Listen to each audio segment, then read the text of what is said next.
A pé de rúa, resignación. Os veciños ven este novo peche como un paso atrás. Aínda así consideran que é necesario para frear a cadea de contaxios.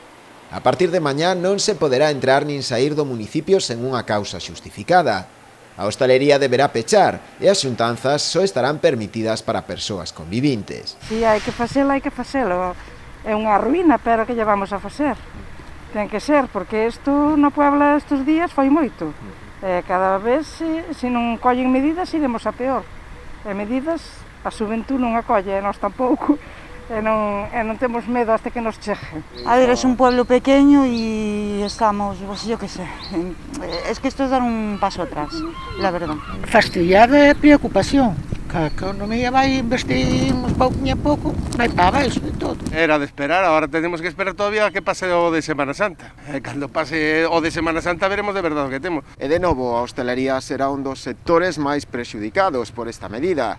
Terá que pechar e só se permitirá o servizo a domicilio. Abres 15 días, volven a pechar aos 15 días e está non o xeito. Non hai axudas por ningún tipo, a sobrevivir. A min, por darme de baixa en autónomos, non me corresponde xa ningún tipo de axuda. Compañeiros meus están recibindo axudas desde hai un ano, pero irrisorias.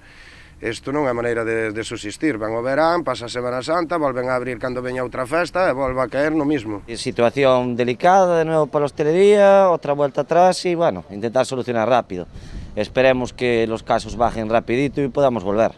Eso sí, un agravio bastante grande para la hostelería porque ya es la tercera vez y son muchos baches, las ayudas están tardando en llegar muchísimo y hay mucha gente que se encuentra en una situación límite. Estamos a ver como defendemos este match ball. E para máis, a medida do Concello de trasladar os postos de textil para a praza Segundo Durán, debido á actual situación epidemiolóxica, tampouco resultou.